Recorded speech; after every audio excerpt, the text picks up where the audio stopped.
Major गौरव आर्य, आपको क्या क्या समझ में आया? प्रधानमंत्री जो आज कह रहे थे, इससे कुछ अलहदा कहना चाहिए। राहुल गांधी ने कहा इट्स इररेलेवेंट। नहीं, देखिए, दो तीन चीजें हैं। जो साहब ने अभी स्ट्रेटेजिक रिजर्व्स की बात की, तो स्ट्रेटेजिक रिजर्व्स अगर प्रधानमंत्री कहते हैं पर्याप्त है, तो हो सकता है प्रधानमंत्री के पास वो डेटा है जो हम लोगों के पास नहीं है। वो कहते हैं उनका कोई एस्टिमेट होगा। जो मिनिस्ट्रीज इसके साथ डील करती हैं उनको ये पता है कि भाई इतने 15 दिन के अंदर, 20 दिन के अंदर, 1 महीने के अंदर हमारे तेल की इतनी रिक्वायरमेंट है। एक तो ये बात है। दूसरी एक और चीज़ है कि we are already in touch with the United States of America. वहाँ से गैस आ रही है और जगह से तेल आ रहा है। देखिए ना, ये किसी के हाथ में नहीं होता है। मैं आपको एक बात बता दूं कि मैं किसी को यहाँ पे, I am not from the BJP और द कांग्रेस, बात वो नहीं है। बात ये है कि ये सब चीज़ें रूबिका जी किसी के हाथ में नहीं होती कि आप अब वहाँ पे आपने इसको क्यों नहीं कंडेम करा, आपने उसको क्यों नहीं कंडेम करा। आई एब्सोल्युटली अंडरस्टैंड कि आप किसी की तरफ इंक्लाइन नहीं, ओनली इंक्लिनेशन इज भारत, है ना? बिल्कुल। आप देश के अभी जो देश की नीति है, मैं कह रही हूँ प्रधानमंत्री नरेंद्र मोदी अभी इसे लीड कर रहे हैं, लेकिन ठीक इसी तरीके का लीडर अगर राहुल गांधी होते और यही स्थिति होती तो ये विदेश नीति गलत थी कि सही थी? मैं ये नहीं कह रही हूँ कौन लीडर है, मैं कह रही हूँ देश की विदेश नीति सही है कि गलत है अभी? देखिए, आज की तारीख में मुझे लगता है we are on the right track. कुछ चैलेंजेस हैं, लेकिन उसके ऑल्टरनेटिव हमने ढूंढ लिए हैं। क्या 100% परफेक्ट है? बिल्कुल नहीं, लेकिन हां, largely we are on the right track और हमने ऑल्टरनेट ढूंढ लिए हैं। क्योंकि ये लड़ाई कब तक चलेगी किसी को नहीं पता, किसी को नहीं पता ये लड़ाई कब तक चलेगी। और आपस में देखिए, ईरान ने एक और गलत काम किया है। अगर इजराइल ने हमला किया, अमेरिका ने हमला किया, आप इजराइल और अमेरिका के ऊपर हमला कीजिए। आपने पूरे मिडिल ईस्ट में आग लगा दी। अब भारत में अगर तेल की या गैस की तंगी है, भारत का क्या लेने देना इस लड़ाई से? उसी तरीके से ऑस्ट्रेलिया का क्या लेने देना, उसी तरीके से जापान का क्या लेने देना, उसी तरीके से और देशों का क्या लेने देना इस लड़ाई से? हमने तो नहीं बोला कि तुम जाके बम मारो वहां पे। अब यहां पे रास लफान, यहां पे साउथ पार्स, ऐसी जगह पे बमबारी करी है, इजराइल ने भी करी है और ईरान ने भी करी है, दोनों के दोनों ने करी है। और वहां पे वर्ल्ड्स बिगेस्ट गैस फील्ड। अब हमें इससे प्रॉब्लम हो गई। अब हम क्या कर सकते हैं इसको? हम ये कर सकते हैं कि ऑल्टरनेट सोर्सेज से गैस लाएं, जो कि सरकार ने बयान दिया था। मैंने पढ़ा था 3-4 दिन पहले मीडिया में कि सरकार ने बोला है कि we are making alternate arrangements, this is the best that can be done. अच्छा, तीसरी चीज है, मुझे चुनाव के बारे में इतनी नॉलेज नहीं है, कहां पे क्या चुनाव हो रहा है, लेकिन आप ऐसा नहीं कह सकते कि साहब बंगाल में चुनाव हो रहा है इसलिए हमने दाम नहीं बढ़ाए।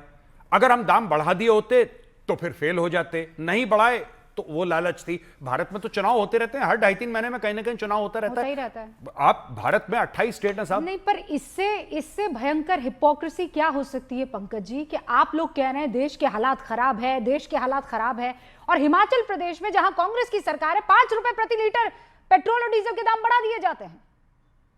मैंने शुरू में कहा ना कि ये ठीक नहीं है, कांग्रेस कुछ ये और ठीक कह रही नहीं है, है, ये तो डिजास्टर है, ऐसा कहिए आप। हिमाचल की उसकी सरकार अगर कुछ और कर रही है तो शीर्ष नेतृत्व को इस पर ध्यान देना चाहिए कि कैसे आपने बढ़ा दिए, पूछना चाहिए। लेकिन इसका मतलब ये तो नहीं है ना नहीं कि पंकज जी, आप नहीं, मुझे लगता है मुझे थोड़ा सा अपने क्वेश्चन को बदल देना चाहिए, आप बेहतर तरीके से इसका जवाब दे पाएंगे।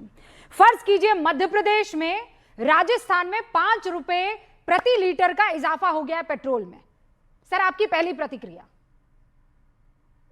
करेंगे उसकी निंदा करेंगे, कहेंगे कि ये अभी नहीं करना चाहिए। नहीं, पर ये ऐसे 250 ग्राम वाली निंदा तो आप नहीं करेंगे सर। ये 250 ग्राम वाली निंदा तो नहीं करेंगे आप। 250 ग्राम वाली मतलब ये जो निंदा कर रहे हैं इसे 250 ग्राम की निंदा कहते हैं। नहीं, 250 ग्राम की और 1 किलो की निंदा क्या होती है? नहीं, मैं तो कह रही हूँ टन भर निंदा होनी चाहिए।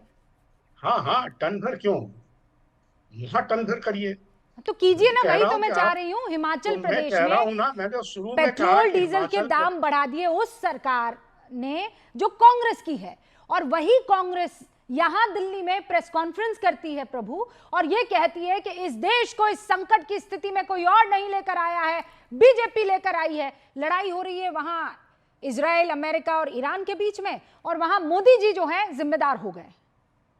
मुझे नहीं लगता कि कांग्रेस ने यह कहा कि इस संकट में देश को भारतीय जनता पार्टी लेकर आई है।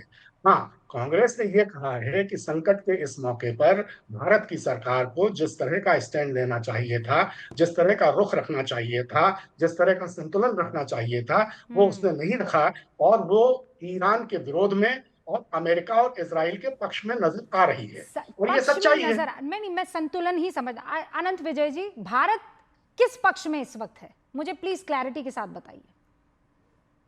भारत के पक्ष में है रुबिका जी। भारत के पक्ष में, भारत के पक्ष में है, और हमारी विदेश लग रहा है कि हम अमेरिका और इजराइल के पक्ष में हैं।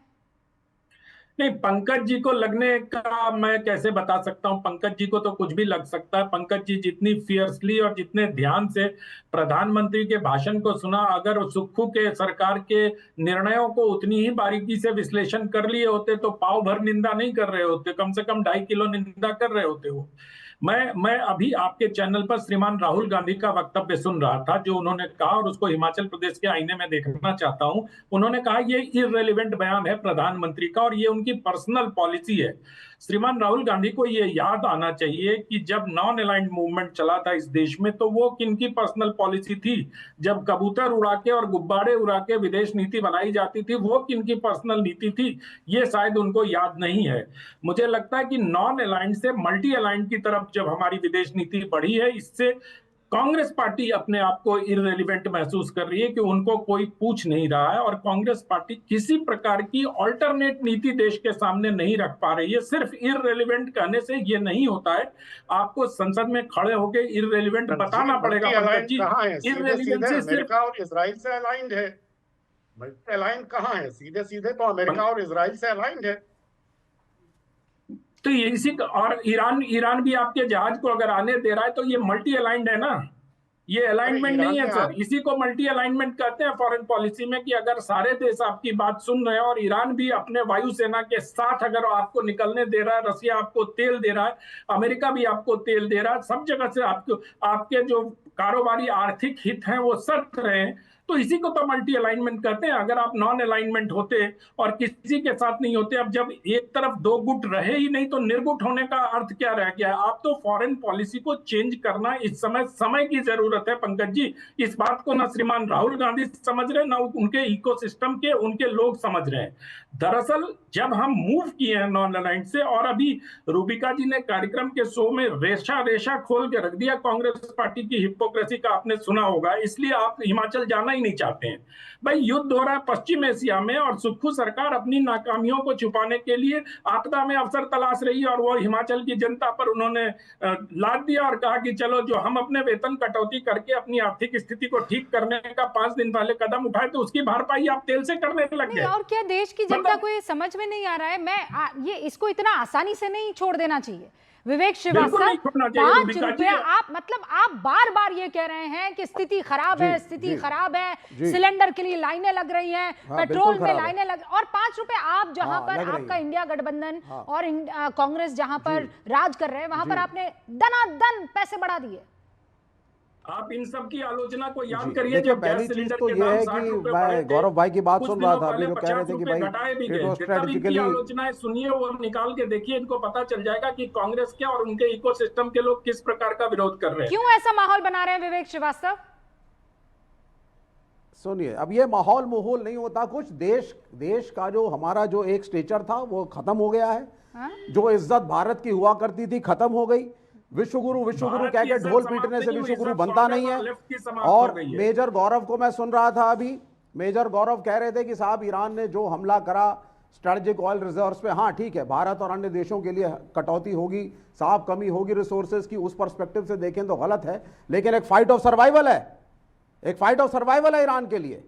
एक दूसरा देश आकर के उसके सुप्रीम लीडर को अगर मारता है और उसको सर्वाइव करना है तो वो स्ट्रेटेजिकली हिट करेगा हर उस मुल्क को जो अमेरिका का एलाय है, जहां अमेरिकन बेसेस हैं। तो nothing wrong in it. Hindustan होता तो हिंदुस्तान भी यही करता। We also have to protect ourselves। ये पहली चीज। स्ट्रेटेजिक हमला नहीं है, स्ट्रेटेजिक हमला नहीं करते। इसको आप सुन लीजिए, स्ट्रेटेजिक हमला। दूसरी बात, रुकिए विवेक, इनको बोलिए, दूसरी बात नहीं, let me speak। नहीं, I'll let you speak and I'll let you speak। आप जहां आपका मेरा झगड़ा हो जाए किसी बात पर, आप मुझ पर अटैक कर दे जी, और मैं जाके आपके पड़ोसियों पर बम फेंक दूं जी, हैं? तो ये मेरी सर्वाइवल का किन पड़ोसियों पे? अरे किन पड़ोसियों पर? आपके पड़ोसियों पर, उन पड़ोसियों पे जो आपका साथ देने आते हैं हर बार। चलिए मेरे पड़ोसियों पर, जो पैलेस्टीन के बजाय खड़े हो जाते हैं, जिसको अटैक करना है उसको अटैक कीजिए। उन पड़ोसियों पे, पड़ोसियों पर काहे अटैक कर रहे हैं? किस बात पर? मैडम, वो ये करबला, आप देखिए, जो डोनाल्ड ट्रंप नहीं समझ पाया, हिंदुस्तानियों को समझना चाहिए। ये हुसैनी ब्राह्मणों की जमीन है हिंदुस्तान, जहां हम सारे खड़े हैं। अच्छा। और जब करबला हुआ था तो यहां से ब्राह्मणों की टुकड़ी निकली थी। हाँ, सिर्फ इसलिए कि सही क्या है और सच क्या है। हाँ, फिर पैलेस्टीन के लिए एक शिया मुल्क खड़ा होता है क्योंकि वो सही कॉज था। नहीं, इसमें और यही सऊदी अरबिया और यही वो मुल्क ये सारे अमेरिका के गुलाम बन करके घूम रहे थे, उसको अमेरिकन बेसिस दिए इन्होंने। नहीं ठीक है, मैं समझ रही हूँ प्रभु, रुकिए, I'll let you speak। नहीं, आप तकरीर कर रहे हैं ना यहाँ पर, 10 सेकंड आप बोलने अभी ब्राह्मणवाद के खिलाफ बोलने दीजिए मुझे, 20 सेकंड लगातार नारेबाजी करने वाले विवेक श्रीवास्तव अचानक ब्राह्मण पहुंचे थे। नहीं, आप हुसैन की सरजमी पर मुझे मत बताइए, मुझे ब्राह्मण नहीं मालूम, ज्ञान यहाँ पर मत दीजिए। आई एम टॉकिंग मालूम है ना, तो जरा जनता को पता करने दीजिए ना। जब इराक के साथ सद्दाम कौन थे हुसैनी ब्राह्मण, क्या था, करबला क्यों लड़े, उस वक्त एक सरकार शिया में मुल्क क्यों लड़ा पैलेस्टीन के लिए? उस वक्त सरकार में लेफ्ट थी कि नहीं थी? आप सुनिए मेरी बात को पूरा सुनिए। इराक के साथ आप left right don't centre be मत अ करिए। हिपोक्रेट। यहाँ प्रधानमंत्री ने देश को mister Shrivastava don't be a hypocrite. मुझे बस एक सवाल का जवाब दीजिए, आज ईरान के प्रति आप जो आंसू बहा रहे हैं, सद्दाम हुसैन के साथ भी अमेरिका ने कुछ ऐसा ही किया था, तब काहे आंसू नहीं बहाए आपने? तब तो सरकार में हिस्सा थे आप। वर यू देयर इन सरकार और not? You tell me one thing. Can I speak? तो चुप क्यों थे तब? Can I speak now? Let me speak please. तब क्यों चुप थे आप? Let me please speak. पहला सवाल, हाँ नहीं, हम कभी नहीं चुप थे। ईरान ने 2017 में 2017 तक कहा रुपए में ले लेंगे, दे देंगे तुमको तेल, डॉलर की जरूरत नहीं है। यहां बैठ करके आप लोग गीत गा रहे हैं विवेक श्रीवास्तव, उसका और क्योंकि अमेरिका ने सैंक्शंस लगाए ईरान के खिलाफ, तो हमारे प्राइम मिनिस्टर आप सरकार में थे कि हम भी नहीं लेंगे। जब आप सरकार में थे तब आपने क्या किया था? मुझे किस तरीके की आपकी रणनीति थी, मुझे ये बताइए। ज्ञान मत दीजिए यहाँ पर। Can I speak? Were you part of the government or not जब अमेरिका ने सद्दाम हुसैन को फांसी पर लटकाया था? थे कि नहीं थे आप? Yes, there is a क्या difference. किया था आपने? There is a difference. रीढ़ की हड्डी कौन सी दिखाई थी? What is the difference? आप सुन लीजिए मैडम, यहाँ मोदी को प्रोटेक्ट करने की कोशिश मत करिए। अरे मोदी को कहा, मैं तो आपको एक्सपोज कर रही हूँ।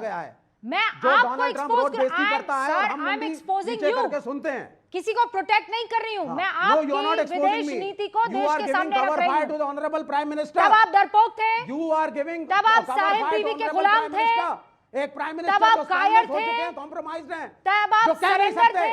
आपने तब क्या किया था?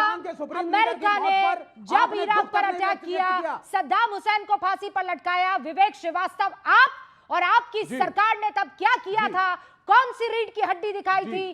कौन सा आपने यहाँ पर सड़क पर निकलकर और सबको इकट्ठा करके क्या दिया था? अमेरिका औकात में रहना, मुझे बता दीजिए।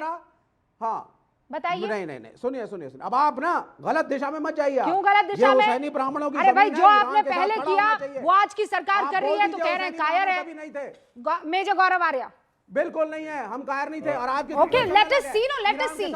मैं हिस्ट्री के आईने में ही सब कुछ देखूंगी, और खासकर विदेश नीति को तो, पीरियड।